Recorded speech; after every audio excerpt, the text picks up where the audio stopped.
Hey, was machst du da? Ich exportiere gerade die letzten Files für die Duality Strings Virtuoso für den Herb. Das ist gleich fertig. Sollen wir rübergehen und ihm zeigen? Ja, schauen wir es uns an.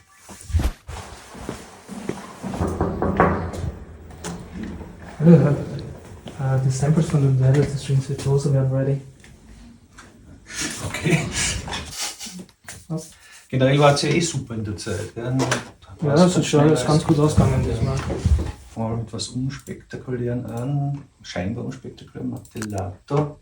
Da ist ja der Punkt, dass die Release-Samples eigentlich fast wichtiger sind als die WAVs selber, weil es mir da ja um den Ausklang geht. Ne? Du hast ja sonst immer, die Streicher spielen immer am Schlusston und dann lassen sie es klingen und das soll da genau nicht der Fall sein, die soll mit dem Bogen auf der Seite bleiben, was bei einer Phrase oder einem normalen Stück ganz normal ist, aber in der DNA von einem Streich ist dann letzter Ton soll klingen. Ne? Ja, stimmt. Das war ziemliche Action, die Musiker auf das einzuschwören, dass sie das auch machen.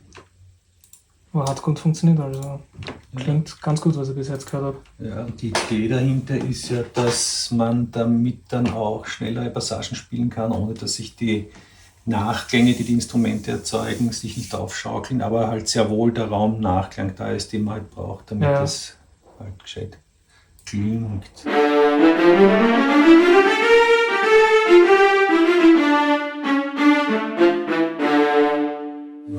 klingt Funktioniert super. super, ja, schon noch ganz leise.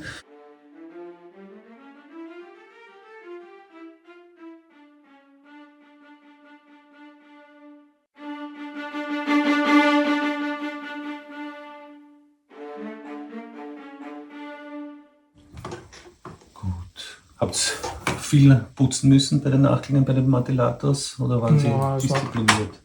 Das war ganz okay eigentlich. Okay. Gut, dann schauen wir uns vielleicht gleich die Arpeggios an. Mhm. Meine Lieblinge sind ja die Quint Arpeggi.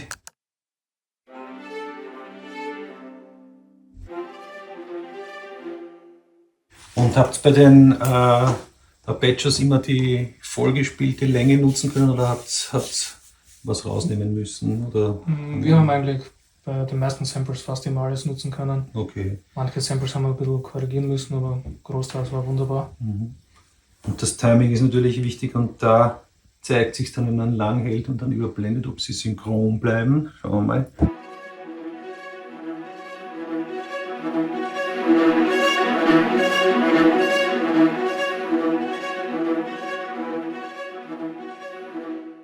Super. Ja. Musiker haben mich gehasst. Okay. In den hohen Lagen, ne, weil normalerweise spürst du es immer dort, wo man das noch gut greifen kann, aber ab der 5. Lage wird es echt eng. Wird schwierig. Ja, und ich habe gesagt, wir brauchen es halt in allen Keys. Ne, und gesagt, ja, das gibt es normalerweise nicht. Und dann, ja, nach viel hin und her haben sie es halt dann gemacht. Aber wenn das dann irgendwann einmal bei einer Live-Session in den Noten steht, haben sie gesagt, werden sie mich kreuzigen. Also, vielleicht sollte man ins Manual schreiben, please don't write for live orchestra in the upper register. Ja. Was ist dein Arpeggio-Liebling eigentlich? Dominant 7 habe ich ganz gut gefunden.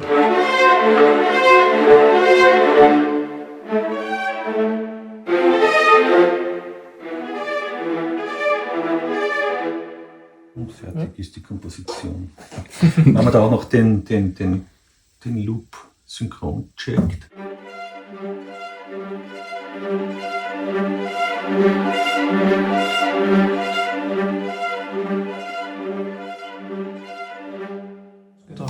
Alles bestens. Ja, also bis zum, sage ich mal immer bis zum G, also bis zur Quint über den leeren Seiten geht's gut und die oberen paar Töne, die waren dann immer der Wahnsinn. Ne? Also wir haben da nicht irgendwie großartige Schwierigkeiten gehabt. Jetzt schauen wir uns das noch an, wie das reagiert, wenn man da das Tempo raufdreht.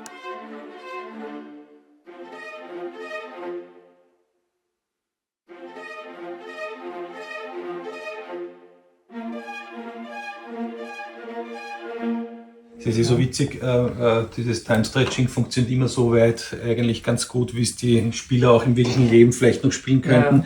Und dann wirkt es unnatürlich, weil man es so eigentlich nicht kennt, weil es gar nicht mehr physikalisch Ja, geht. Dann gibt es halt auch Grenzen irgendwo, ja. Okay, ja, das passt.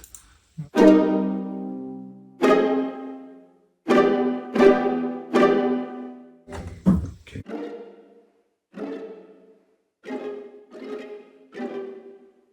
Ja, super. Die Falls, ich nenne sie immer Falls, also das sind eigentlich nur Bending Downs am Ende.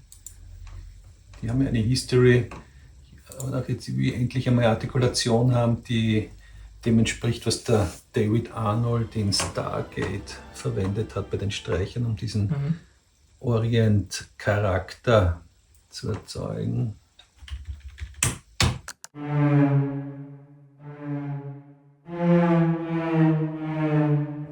Klingt geil.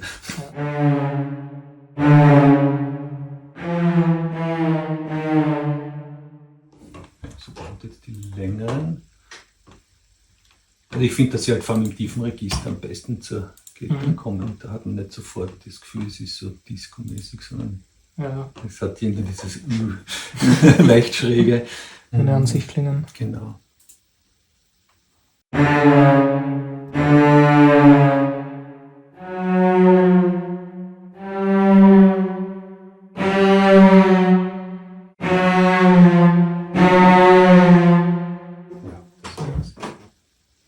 Gut, Stargate willkommen.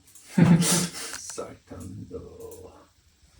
War auch richtig cool zum Editieren. Ja, man merkt auch, dass diese Dinge machen den Musikern auch extrem viel Spaß. Ne? Ja. Lasst es hüpfen.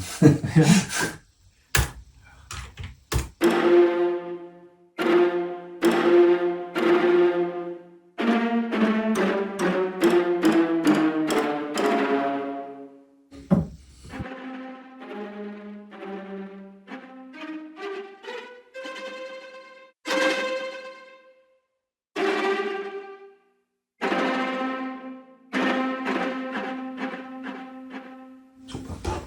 Cool. Ja, und dann haben wir natürlich als große Erweiterung die ganzen Chromatik-Module.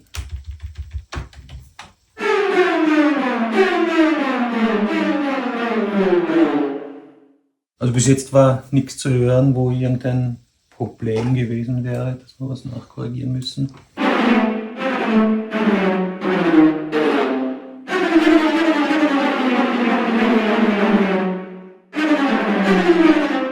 Schnell darf man sich nicht aufeinander folgen lassen.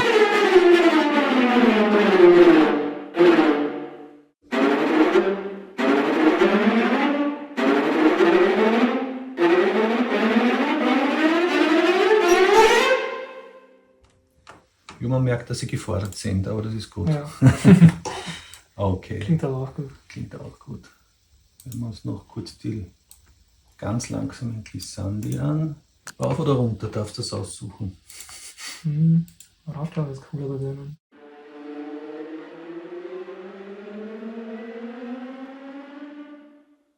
Okay.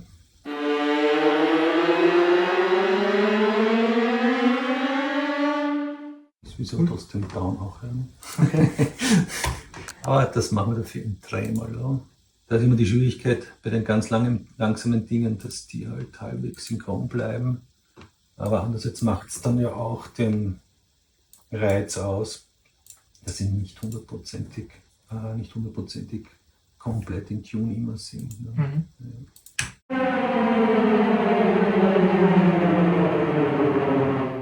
Wie klingt das zweistimmig?